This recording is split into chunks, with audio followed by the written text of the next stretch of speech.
Hello and welcome everyone to DRJ's webinar series. I am Bob Arnold with Disaster Cover Journal.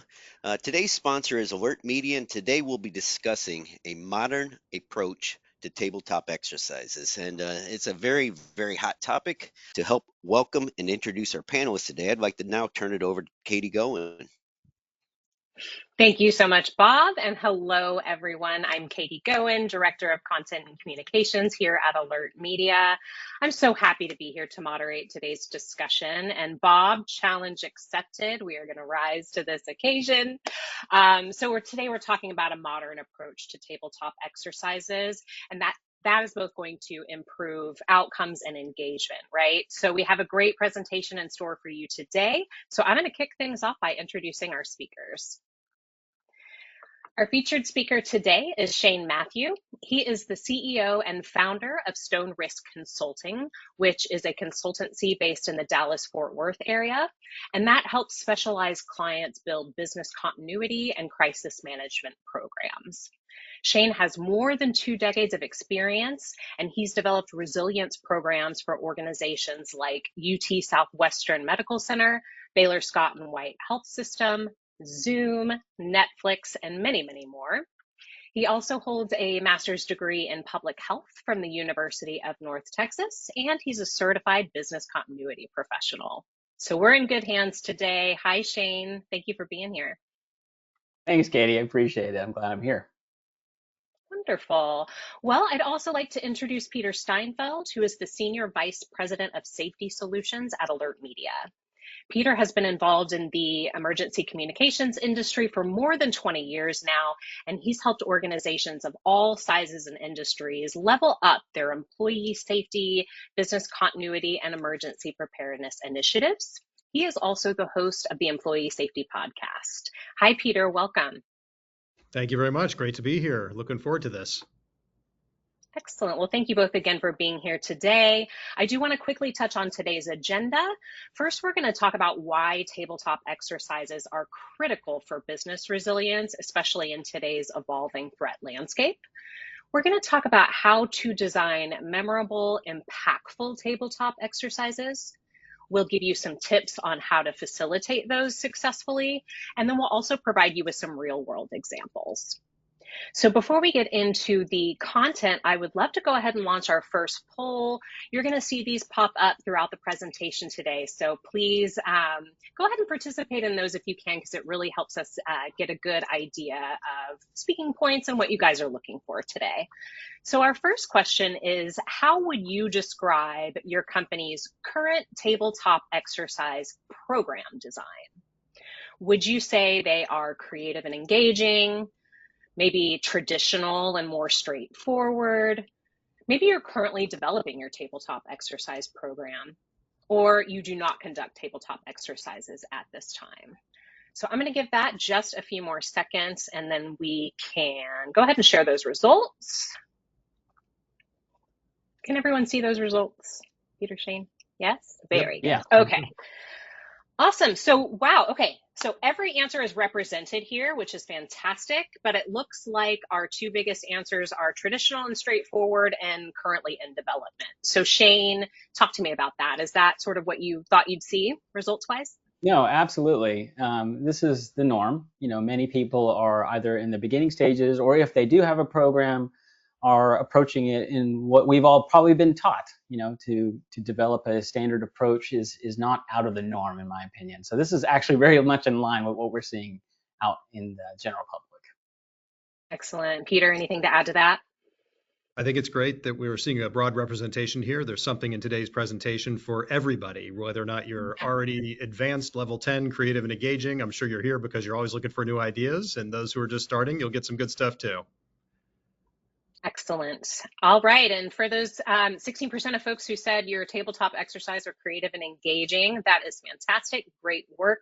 Hopefully we'll give you just a few more ideas that can add to your program as well. So with that in mind, I'm going to turn it over to Peter now, who's going to talk about why tabletop exercises are critical today.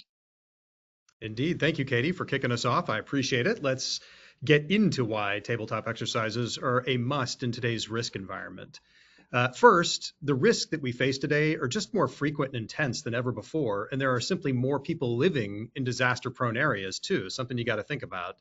Organizations just have to be prepared for all types of critical event scenarios, from things like cybercrime and physical security threats to severe weather and natural disasters. And it's important to remember that these risks don't just disrupt operations, they can directly impact employee safety, brand reputation, and even trust in leadership, which is a big thing.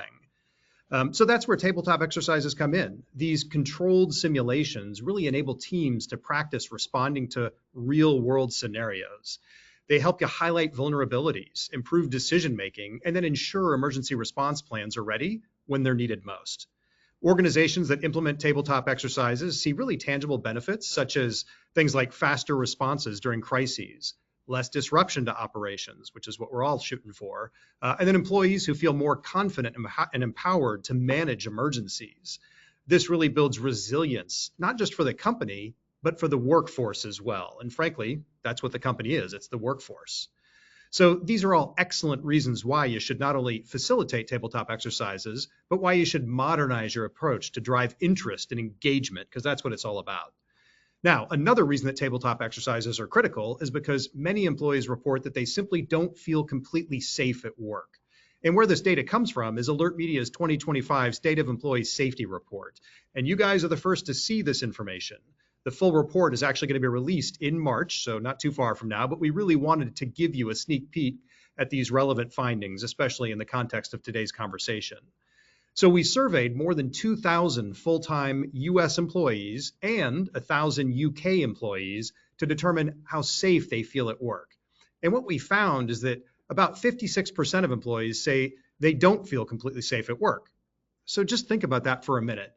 More than half of workers have an underlying feeling of uncertainty or fear while they're on the job. And then on top of that, a third of employees don't feel prepared to handle emergencies while they're at work. Tabletop exercises will help your people feel prepared and ready when the unexpected happens. In an emergency, it's really critical that your employees know what they're supposed to do and when. And then lastly, as you see here, over a quarter of employees say that there's something about their job that makes them afraid. Now, this could be anything. Maybe it's just stress. Maybe it's a lack of sufficient support, or it could be unsafe working conditions.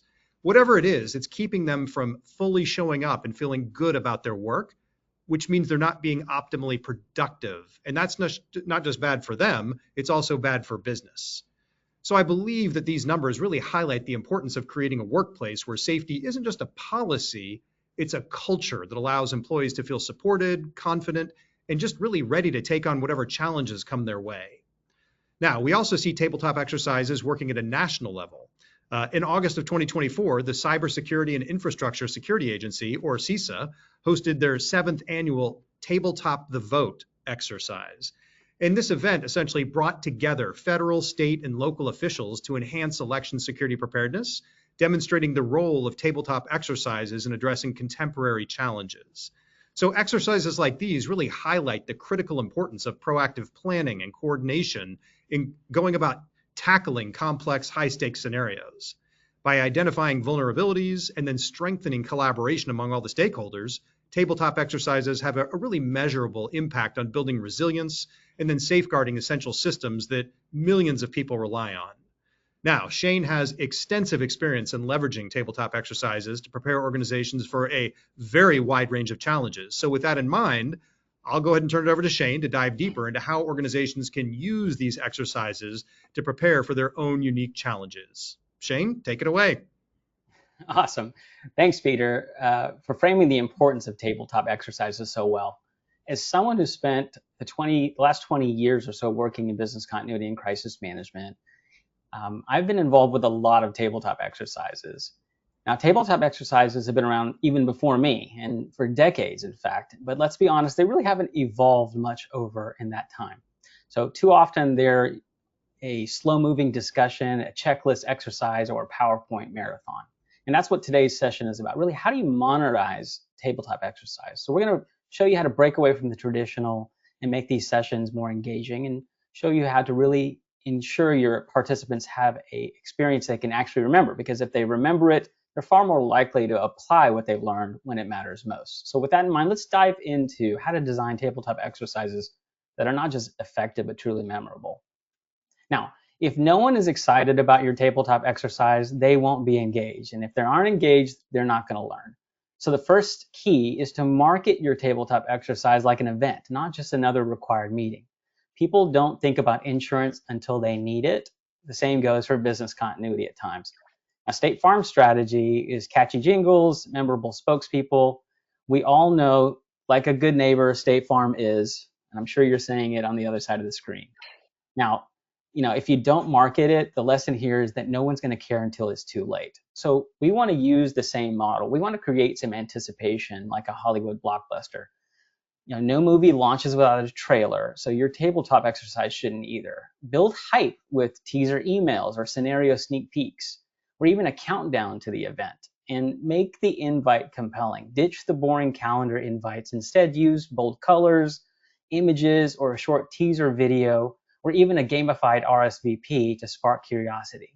Give participants a why, what's in it for them. So we ultimately want to shift the perception of our tabletop exercise. Now, when you start to look at realistic scenario planning, we can go to the next slide. A tabletop exercise is only going to be effective as the ability to make participants feel like they're responding to a real crisis. The more the scenario mirrors actual threats, the more engaged your team is going to be. So one way to do that is to leverage insider knowledge to expose blind spots. Now, what I recommend is finding insiders. It could be IT, compliance, frontline managers who know weak spots. Get their input, and that's where you're going to see real breakdown happen. I once was working with a regional operations manager who had been with the company for a decade, and he was assigned to help me build the exercise for the company. He provided a lot of great insights and high-level information about logistics and frontline disruptions, but he admitted he didn't really deal with a lot of the daily details. So he referred me to Carlos, who was a warehouse supervisor who had been working in the distribution center for about 15 years. He wasn't in any of the executive team meetings, but he knew exactly where things fell apart on the ground, and he helped us build the right index for the exercise. Another thing to consider is to adapting real-world headlines to your exercise scenario. But make sure it's curtailed and focused on your industry. A ransomware attack in a hospital is going to look a little different than a manufacturing plant. Ultimately, adapt headlines that you see in today's news, which unfortunately we see a lot more nowadays, to really reflect on the scenario that you're trying to build. And get creative with the details. People react to different crises when it feels real, right? So seeing a leaked email or a breaking news headline that has your company's logo on it is going to give you a different response than just discussing hypotheticals. Another area that we want to talk about is gamification. Now, if you can add gamification to your exercise, it is a game changer, I guess you could say. Now, why? A traditional exercise can sometimes feel like a slow-moving meeting, but when you add gamification, you transform it into very much an interactive challenge. Now, if you've never heard of gamification or you've never used it in this setting, gamification is the use of game-like elements such as competition, scoring, and rewards to increase engagement and participation in non-game activities like a training or a tabletop. And we found that a little competition goes a long way. Now, you can use things like a score-based challenge to really drive your engagement. We were doing a business continuity tabletop for a healthcare system, and the teams had to manage a hospital-wide IT outage. Points were awarded or deducted by our facilitators based on their actions. For example, we gave them 5 points for implementing an effective manual workaround for patient care. We took away 3 points for failing to notify critical departments within the first 15 minutes, and we took away 5 points later on because they ordered a system reboot of all their systems without checking on the impact, leading to a data loss. Whenever you add gaming into these types of situations, people start to pay attention. Now, another thing to consider for gamification is creating a high-pressure situation. A simple timer on the wall to see how long they take to answer a question or make a major decision is an amazingly helpful tool to turn up the heat. The last thing I'll mention with gamification is a very simple game I like to call attackers and defenders. It's a simple game that you can either use in the tabletop or in lieu of a tabletop itself. What's the game itself? Well, One team is considered the attackers, and their goal is to identify vulnerabilities. The other team are the defenders. Their goal is to defend and strengthen weak spots in your organization. The teams ultimately take turns at trying to break down or build up the organization, and then they compare notes in the debrief session. We used this in a cyber-top situation for a financial organization. We ran the exercise, and the attackers team's job was to break the system. They brainstormed realistic cyber threats, phishing emails that they would create, unpatched vulnerabilities, even overwhelming the help desks through social engineering. The defenders, on the other hand, were on a mission to anticipate, block, and mitigate the attacks. And ultimately, at the end, or halfway through, we threw in a little bit of a variable. We gave the attackers an inside IT admin that was disgruntled. And suddenly the game changed. Everything that the defenders had been preparing needed to be modified. Now, there's always something about playing the villain. We've discovered there are a lot of villains out there in our organizations, or at least people who are willing to step into that role really quickly. And ultimately, when you put them in the role of attackers, they start to think in ways that they normally don't. So they're suddenly finding loopholes, exploiting weaknesses, etc. And creating chaos, that's exactly what this exercise gamification tool does. It helps people think outside the box and approach the problem in a different way. Let's go to the next slide, because I want to talk to you a little bit about building anticipation before your tabletop. That is super important, but don't forget to do that in the tabletop as well. Think about the movie Jurassic Park. At first, everything seems under control. The park is a technological marvel. The dinosaurs are contained. The guests are excited. Then small warning signs start to appear. The velociraptors are testing the fences. The power starts to flicker. By the time the T-Rex breaks loose, the characters and the audience are in full crisis mode. So we want to design injects that escalate tension and complexity. Think of yourself as Stephen King, not Dr. Seuss, okay? So you want to build on top of each inject from the previous one. A great tabletop exercise would typically unfold like this. You would start with a minor issue like system slowness, a rumor circulating, a slight inventory delay, and then you start to introduce red herrings or conflicting information. Is it a minor glitch? Is it a bigger problem? Let the participants discover the situation organically rather than dumping all of it on them at the same time. A way you can do this is to mix up your injects with different technology. So for example, Slack messages, text alerts, even an email from an executive or other stakeholders. Or you can even go into acting mode and have a real person or a role player play a reporter role or an angry customer. You can even do a simulated phone call. It all goes to creating the real world pressure about responding in real time and not just talking about hypotheticals. Now, I've recommended a lot of changes and techniques. How do we keep track of all this? That's where AI becomes a force multiplier. And I'm sure you've heard about generative AI and all the different AI tools that are rapidly expanding nowadays. Now, they're not just a tool for efficiency. They're proven for creativity and excellent for realism and engagement building. Now, I'm teaching a course on tabletop design with AI, and in doing so, a lot of my students, one of the biggest things I hear them say is the word wow, because they're wowed by the tremendous capabilities of these tools. They didn't realize how far we've come, and they can help creating injects and scenarios.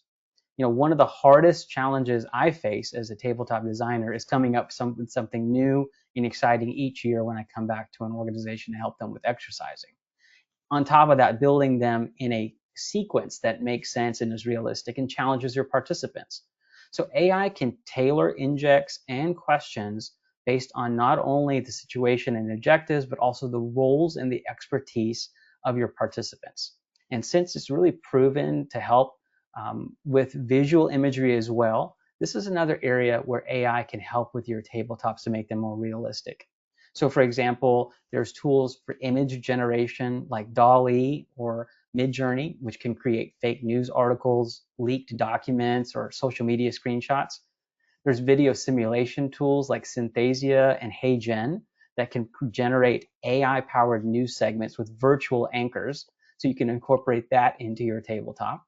And there's even audio AI. There's a tool called 11 Labs. I was on a panel a few months ago where one of the panelists took my voice from YouTube videos and using 11 Labs tools was able to create a whole conversation that was fictional, and it sounded very realistic. So you can use the same type of tool to create maybe a simulated 911 call or a press briefing or even an emergency announcement. Now, all this is great if you can incorporate it in, but what's happening in the background? How can AI help me facilitate exercises and design them well? Another thing that it can help with is even just managing the note-taking behind the scenes. Now, there's tools like Otter AI and Fireflies that can transcribe your discussions and then turn it into an after-action review, right? And it can also identify trends and patterns in the way you responded or your participants responded. Now, I want to just give the caveat that any AI tool you use, make sure that you're following your organization's data principles when you integrate information about your company into them. If you're in a closed environment, that's even better. But the important thing is that you should test out tools like AI to help with these types of exercises. Now, I've recommended a lot of activities for this exercise, for the exercise itself, but what about improvements in gaining feedback about what you learned? Most of the time in our AIRs, we follow this routine where we say, well, what went well, what didn't? Well, while that's useful, it's not always engaging or actionable. Instead, why not debrief with a more interactive experience? The goal isn't just to collect feedback, but to create a process where participants actively reflect, engage, and contribute to solutions. So here's a few creative ways that you can rethink your after-action review, all right?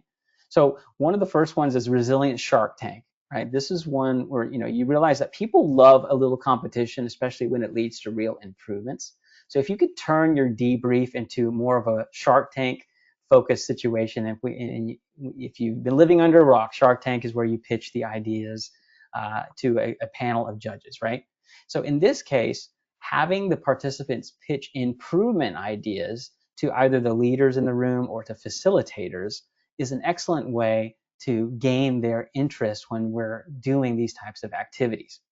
Now, after a recent business continuity exercise for a manufacturing firm, we had the group pitch improvements that either required money or time resourcing to the whole team.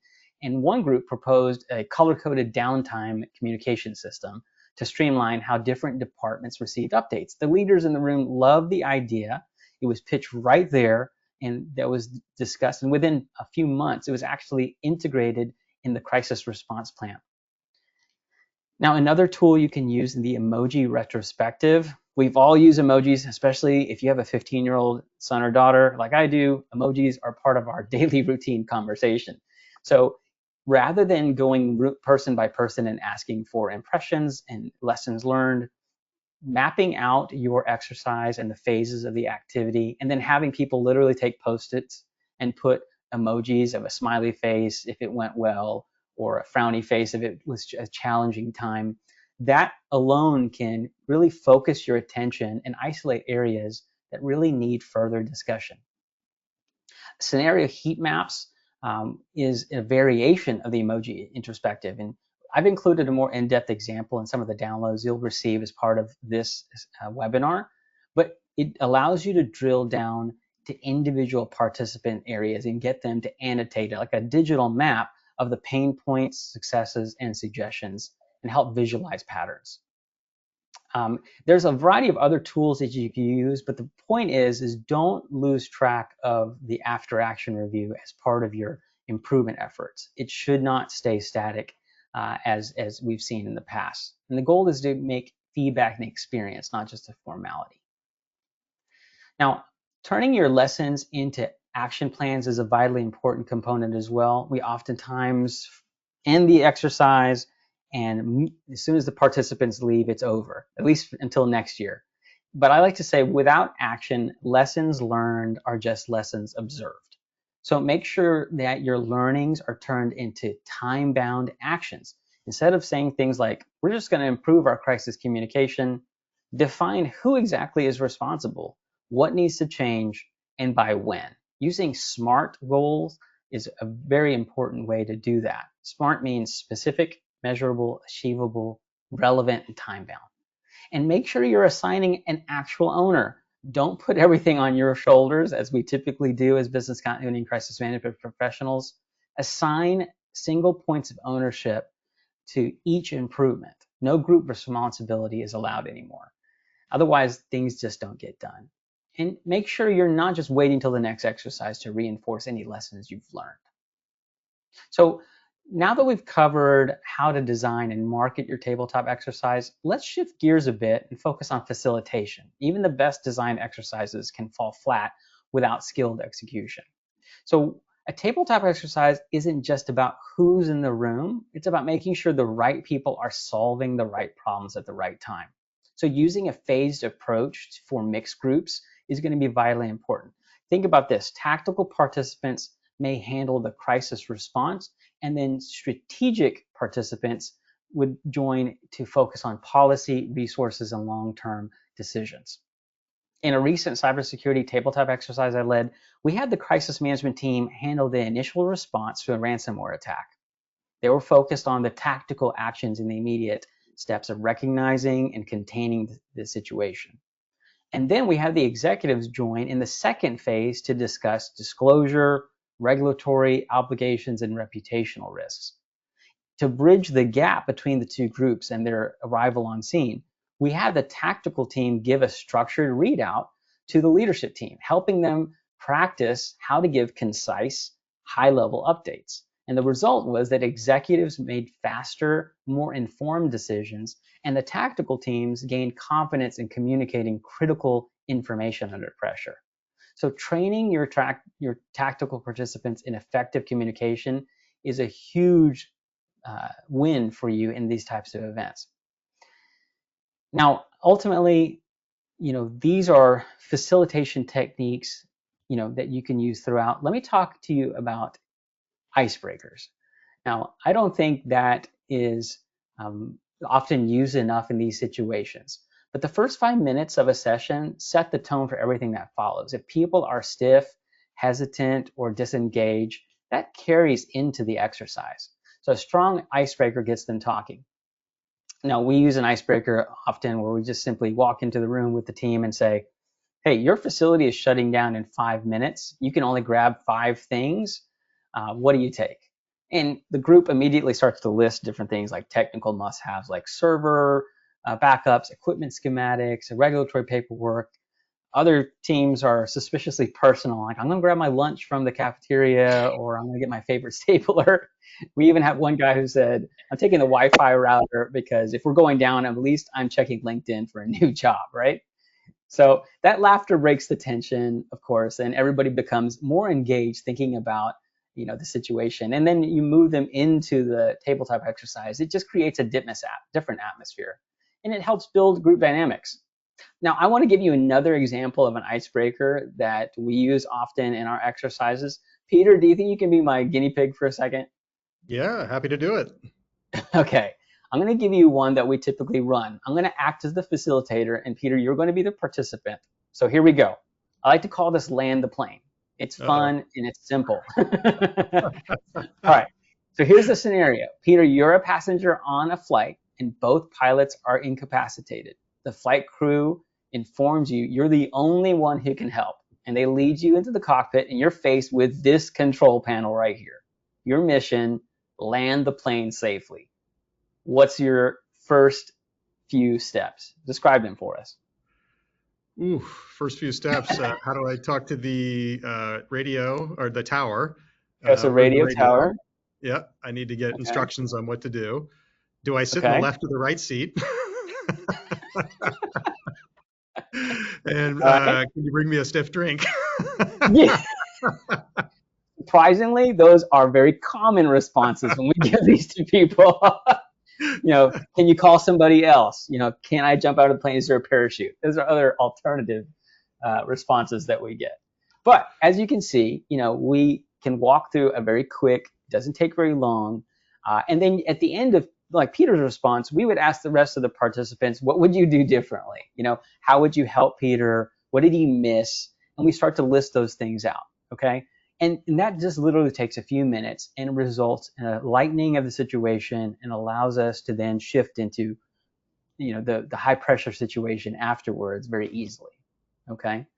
Now, let's talk about storytelling, because as a facilitator, you have to remember that you're not just running a meeting, you're the storyteller in chief. All right. A great exercise is going to have to unfold like a movie. You have to keep them engaged from the start to the finish.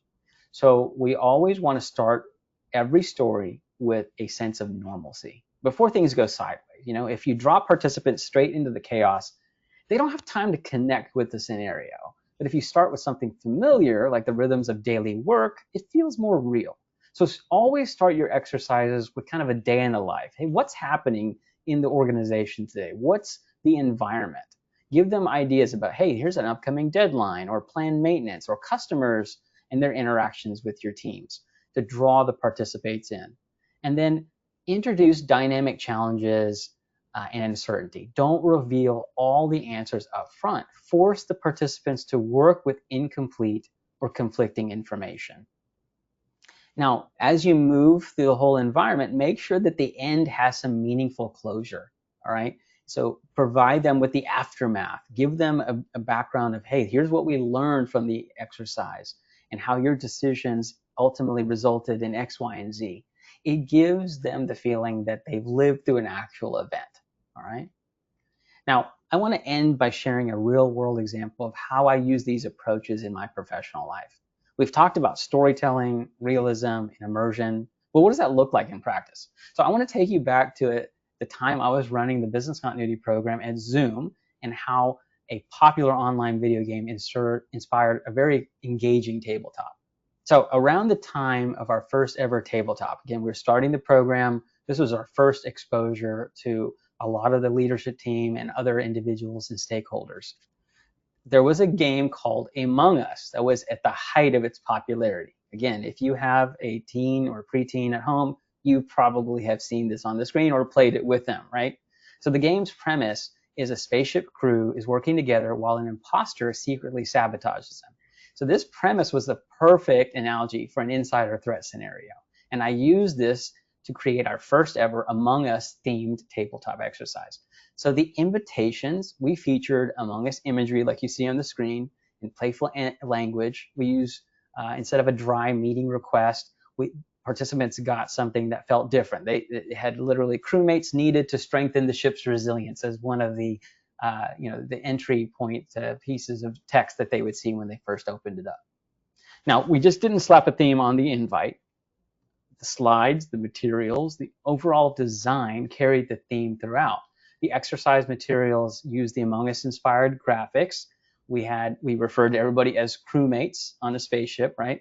The game involves an alarm and emergency meetings, which we included, and lots of visuals, including a map aligned with the game theme that matched our scenario. The scenario itself centered around an insider threat with a potential for workplace violence. But we didn't just hand the participants a problem to solve. We started with some rumors. We had strange behavior from the employee and high-level access to a sensitive area. We kept details intentionally vague, conflicting, and incomplete, and focused participants on asking the right questions and piecing things together themselves. The theme immediately drew people in, especially some of our younger participants who were familiar with Among Us. But it wasn't just about the fun. The structure of the game aligned with the real-world challenges of identifying and responding to internal threats, and the ambiguity of the scenario forced critical thinking. People debated and challenged each other and made some tough calls based on limited intel. Now, we wrapped up the meeting with a crew meeting, a debrief, where participants wrote down their decisions and reflected on what they missed, and walked away with some insights on how they could improve their approach to insider threats. Now, that took a little bit of creativity and a lot of belief in the need to modernize our approach to tabletop exercising. And we've started off today by talking about how traditional exercises often fall flat, and we walked through a few ways to fix that. We talked about storytelling, engagement techniques, AI, gamification, and even multimedia tools. But the key takeaway here is I want people to take action in preparing your exercising so that people are engaged in your exercising. It's not about being flashy. It's about making things more effective. So The challenge I will leave you with is with this. How will you take your tabletop from routine to transformative? All right? I'll turn that back over to you. Thank you so much, Shane. I'm going to go ahead and launch a poll now because I want to hear how everyone feels about tabletop exercises now that they've heard from Shane. So let's go ahead and launch that poll. And what we're going to ask you is, can you guys see this poll? There it is. Yes. Okay. Yep. Which modernization techniques are you most interested in incorporating into your tabletop exercises after today's discussion? So I know it might be hard just to select one of these answers, but the options here are the storytelling and scenario realism that Shane mentioned. There's also that gamification and the interactive elements. Maybe it's those AI-powered scenarios and inject generation. The icebreakers, right? And that team collaboration. That was a lot of fun with Peter being our guinea pig. Or maybe it's just a combination of all of these techniques, right? So let me go ahead and give that just a few more seconds. If you guys could get your answers in, and then we're going to go ahead and share them now. All right, can you guys see those results, everyone? Perfect. Yeah. Okay, clear winner. A combination of these techniques. I had a feeling. Shane, is that what you expected to see?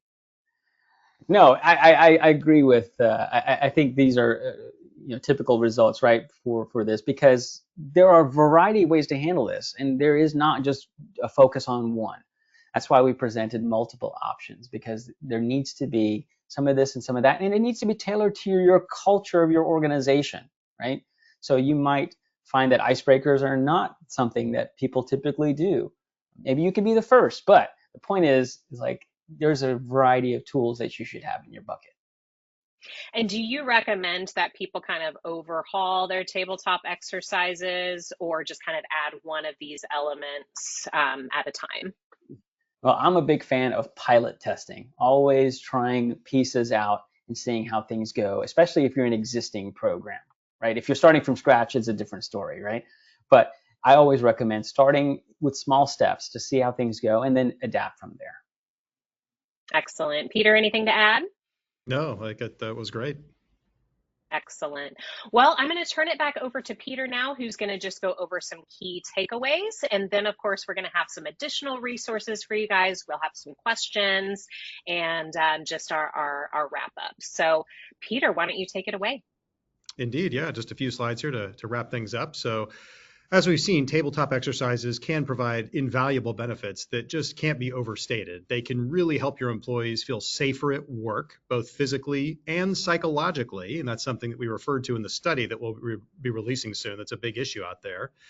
They certainly bring teams together, driving collaboration and fostering stronger communication.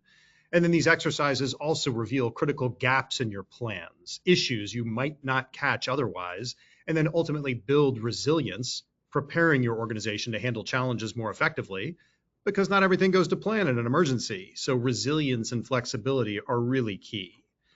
The data we shared from Alert Media's 2025 State of Employee Safety Report shows just how crucial preparedness is to employees' sense of safety and confidence. And tabletops help bridge that gap by creating the muscle memory that employees need so they have peace of mind when a crisis does occur, or at least they know what to do. Now, when it comes to tabletop exercises, there are a few common pitfalls that can reduce their effectiveness. So let's look at these challenges and how to address them. So first and foremost, scenarios can sometimes feel too generic or irrelevant, making it hard for your participants to engage. They just don't want to. So to fix this, ensure your scenarios reflect your organization's specific risks or even recent incidents. Incorporate dynamic elements like ambiguous information, as Shane talked about, or escalating threats to keep the exercises realistic and engaging. Nobody wants to work through a boring problem, but when you start making it very interesting, people really do get engaged. Next, unclear injects can confuse participants and stall progress. So ensure that the injects that you use are precise, they're actionable, and they're tied to the exercise's goals. They shouldn't be like totally random. And try to test them in advance to make sure that they're likely to be effective. Third, exercises sometimes fail to engage all groups, creating what we call collaboration gaps. So to remedy this, design injects that require cross-functional teamwork. So for example, in a ransomware scenario, involve operations, involve IT and communications. And if you do that, you'll ensure active participation across these teams.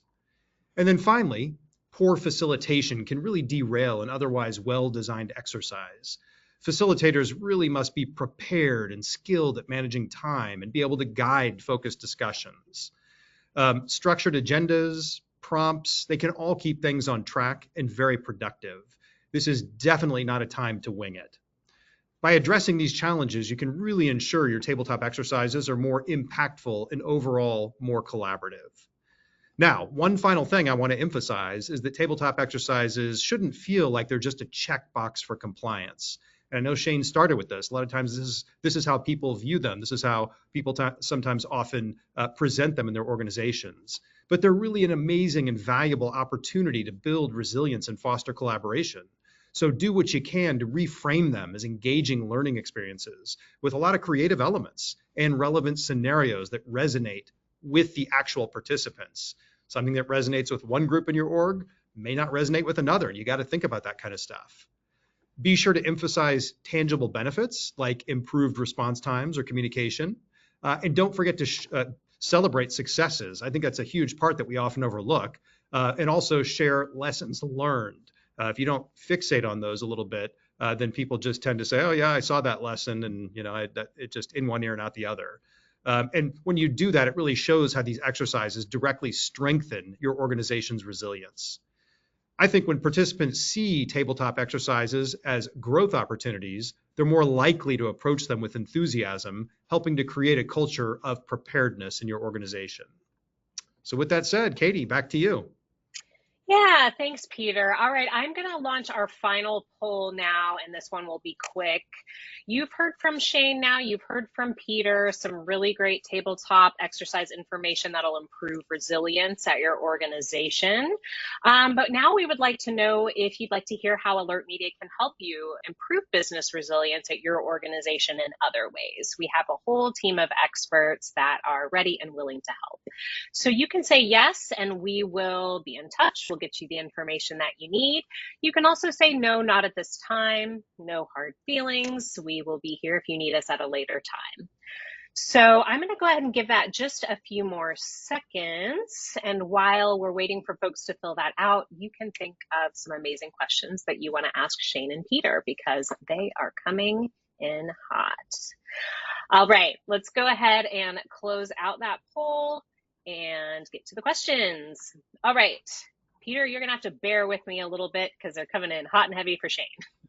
That's fine. All right, Shane, I'm gonna start here. We have several questions about virtual tabletop exercises. How do I conduct them virtually? Is there a maximum number of participants you recommend? So maybe can you just give us a high level overview of what you think the best approach is for virtual?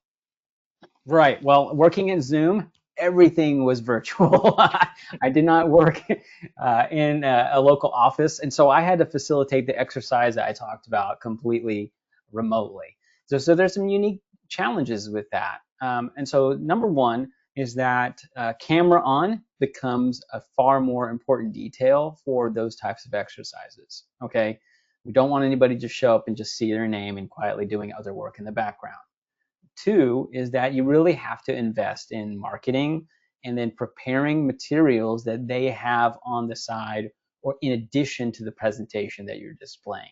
That always seems to help. So if it's like a series of questions or an activity, something that they have to actively participate in and view. And then the third is actively utilizing chat. So in addition to throwing questions out as a facilitator, having one of your colleagues or friends using the chat and monitoring the chat and engaging with individuals in the chat is going to be vitally important for those types of exercises. So find an insider that can help you in those situations, but they're achievable, but it does take your creativity and thought process and planning up a notch when you prepare for those.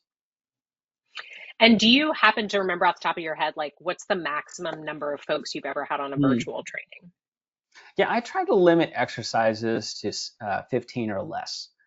That tends to be the reach of a facilitator's ability to monitor all the teams and to engage with different people on the call. When you start to get over 15, your ability to ensure that everybody's participating, that nobody's getting left behind, it starts to diminish. So again, everybody's different. So find that number, that sweet spot of maximum that you would invite, and stick to that, because you want the experience for those who participate to be super engaging, and you can't do that if you have 30, 40 people on a call. And so that may require you to separate events out or break down tabletops into multiple pieces. Excellent answer. And then we have some folks asking about icebreakers. They do their larger scale exercises with 50 plus employees. So they're just wondering, like, would you go to everybody? Would you do a hand raising situation in that moment, or, any thoughts there? You know what? That's a great question. There's two options. I typically will we have multiple facilitators typically for a large scale engagement. So we might break it into teams and have individuals go and do an icebreaker for multiple teams. If you're not able to do that, then the beauty of the exercise I showed you today was that you can have one person be the center of attention momentarily, but everybody is just itching to give their insight. So you start to get, and you can even ask the audience, okay, everybody in the audience, how would you help them out? It takes very little to get people to point out mistakes, Peter. So people will find flaws in your strategy of getting a drink in the middle of all that, right? That's great. Thank you so much. And actually, Peter, I'm going to start with you on this one. How do we effectively communicate the outcomes or improvements we've identified from a tabletop exercise to leadership? I guess that would be assuming they're not participating in the tabletop. Yeah. Any recommendations? I would say keep it simple and always begin with a reminder of how valuable the exercise is to the business and why it's so valuable. Because sometimes leadership just may not remember like why you went through this. So start with that to get them laser locked in on what you're about to say. And then after that, express any successes that you found, and then articulate the areas for improvement or anything that requires further exploration maybe. And then as best as possible, explain why those items are potentially problematic and bring at least 2 or 3 proposed solutions. You have to remember, people, especially executives, don't like being brought only problems. They prefer to hear the problem and then some well thought out solutions. So it doesn't feel like it's being heaved on their shoulders. Mm-hmm. That's great. Anything to add to that, Shane? Yeah, one tip that I've used before is when I'm creating the summary of the exercise, any list of improvements that we are making a recommendation or we've identified as needing to be completed, we'll put a little emoji next to it that's either a dollar sign or multiple dollar signs to give a reflection on the dollar amount an investment would be needed, right? So typically our executives will gravitate towards that. Oh, there's like 6 or 7 things that are $1 sign. Let's just do those real quick. And a tremendously easy buy-in just by showing the cost to a solution. A great visual. Yep, that's very good. Thank you. And then Shane, back to you. And then Peter, maybe you could add in your thoughts as well. How do you hold a department accountable if you find blind spots in the tabletop that needs to be fixed after the exercise? I know you addressed this a little, Shane, out, but how do, like, if it's maybe one department that has to responsible for fixing all the gaps, how do you keep that a positive experience for everyone? Yeah, so an old colleague of mine told me once that if you create the problem and then come in with the solution, you're seen in a better light than if you just give them a problem and walk away, right? So the trick is to offer your help in coaching them through the process, right? And then not just giving them the ask and then walking away and hoping that it gets done. So there is a little bit of effort that you have to put into those types of situations where people are just not responding. They're always going to have different competing priorities. Eventually, there's a moment where even that doesn't work, and escalation is going to be necessary. But again, that comes through relationship building and ensuring that you're not just meeting people for the first time at a tabletop exercise. This is a consistent process for you as a facilitator, is because you need to build enough camaraderie with those team members that they feel as though when you come, it's not always bad news, but that they want to then help you with these types of situations. Mhm. And then Peter, like, what would you say, like, how would you keep the vibes good in the room, right? Like, let's say my department has been given, 10 items that I need to go fix because we are responsible for some gaps. How would like you make sure that I'm not, Debbie Downer when I leave the room and that everyone is, excited to move forward with the action plans? I think it really comes down to the idea of Japanese kaizen, which is, if I pronounce that correctly, it's just incremental improvement. Like nothing's ever perfect. And if you can just identify small things that can be improved and you do that month after month, week after week, day after day, year after year, you're going to see amazing improvement at the end. And you have to think of it as being more of a marathon. Like we only found 10 things. There should have been probably 20. So you guys are doing great. So try to minimize, like, we're really doing better than other organizations out there, and this is only going to make us better. And you have to always focus on the problem, not the people. Don't ever make anyone feel like it's their fault. That's a super important thing, because the more you put it on someone's shoulders in particular, the less likely they are to either do something about it or to admit to problems in the future. So just focus relentlessly on this is good for the organization. It's good for everybody. We need your help in solving it. And that it could be a whole lot worse than it is. Yeah, I was just thinking back to that data slide you presented about employees not feeling safe at work. Just making sure that these make them feel more safe at work and not feel psychologically unsafe. I think that makes a lot of sense. Thank you. Yep. All right, Shane, back to you. A lot of questions about timing and cadence and all of that good stuff. So let me start with what is the optimal time frame for a tabletop exercise? Is it 1 hour, 2 hours? What are you thinking? It depends on the topic and the focus area. So in the more top tactical areas of your tabletop exercising, if you're trying to practice a process or a specific plan with the participants that are responsible for the initiation and management of the activities of that plan, those tend to benefit from a little bit longer activity. I would say around the 90-minute mark is the sweet spot. If you start to go more than that because of the depth of the exercising, then you got to make sure you have adequate breaks throughout the event, right? If you're dealing with C-suite executives, I would say 35 to 45 minutes is ideal for that group, right? So you want to make sure also that the topics are geared towards their level of expertise and interests. But I'd say the timing is going to be a lot shorter for that group. Mm. And does that amount of time that you mentioned, does that include the debrief after action process? Is that everything start to finish? Yeah, I think with both groups in the 90-minute time frame, I would say that's probably more the exercise itself, and then you'd have a good deal of time at the end to talk about the debriefing, right? And I like to block off people's time, obviously with their consent, right? But the focus is say, hey, we're going to definitely meet for 90 minutes and then discuss a debrief session afterwards. And if we have time back, we're going to give it to you, obviously, right? So you give them that sliver of hope that they're going to get out early, and they immediately start to say yes to those invites, right? But like with more of the strategic discussions, we tend to look at the audience and the topic to decide, do we need to have a long, full debrief, or is it more just to get confirmation that we're going in the right direction for your executive teams? Okay, and then how often, what's the cadence that you recommend? Once a year, more than that, less than that? Well, I always advocate for not just showing up in Christmas, once a year and having an extravagant event and then disappearing till the next Christmas. You want to have Christmas every few months, right? And so we should apply that same logic for tabletop exercises. Now, do you do the same extent every time? No.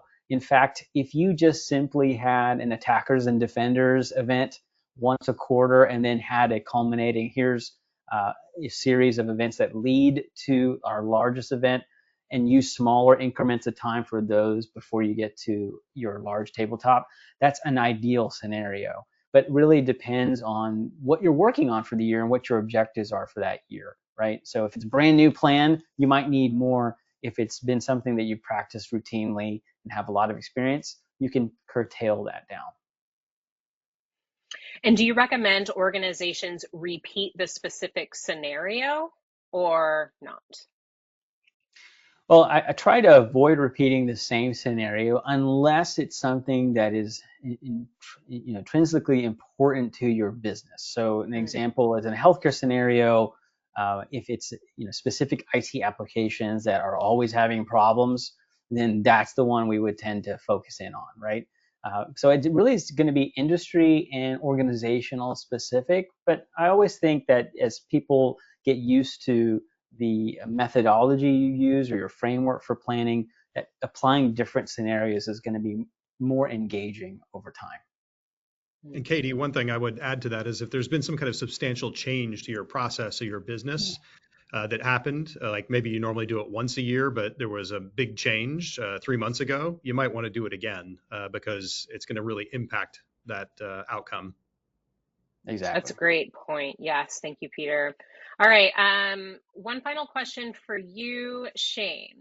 We are a remote-only organization with a yearly in-person meeting. In this scenario, would you suggest that we test tabletops remotely or schedule the tabletop for when we are in person to build rapport and trust? I would recommend a hybrid version. Since you're a remote forward organization, then the more likely scenarios that you're going to have a problem when you're in the remote setting. So practicing in that situation is going to be more ideal for the most likely situations. However, building camaraderie amongst a team of individuals who are focused on these high pressure situations is vitally important. So I would capitalize on both. In fact, I would say that your in-person meeting should have some sort of either team cohesive event, and it doesn't necessarily have to be about a scenario. It could be focused on a problem, a fun problem to solve together and to build that relationship with each other, and also for you to get a feel for how people act in person versus online. It's a different experience. So knowing that as a facilitator, as a VCM professional, is going to be ideal. Excellent. Well, as Bob just put in the chat, we wish we had time to answer everyone's questions, but we will follow up if we did not get to yours. I did promise some additional resources, so I want to mention those now. As Shane mentioned earlier, he has prepared a handout on covering innovative feedback methods and also heat maps. So we'll be sending that out to you all via email, probably at the beginning of next week, so be on the lookout for that. We'll also be sending you Alert Media's Tabletop Exercise Template. So that's a resource that's designed to help you structure and conduct effective tabletop exercises. So be on the lookout for those. And at this time, I would just like to thank Shane and Peter for being here with us today. Shane, thank you so much for taking the time to join us. Oh, I'm absolutely thrilled to be here, and I hope to talk to all of you soon. Wonderful. So many great takeaways. And Peter, thank you so much for taking the time as well. Absolutely. And Shane, thank you for all your wisdom, and thank you to DRJ for hosting us. Absolutely. And if you want to follow the conversation or, continue the conversation, we have Shane and Peter's email addresses for you here on the slide. And with that, I just want to thank all of you for spending part of your day with us. We really appreciate your participation. This engagement, the number of questions has been fantastic. So thank you. We hope to see you at a future Alert Media webinar. And as Peter said, couldn't do this without DRJ. So Bob, thank you and the team so much for being a great partner.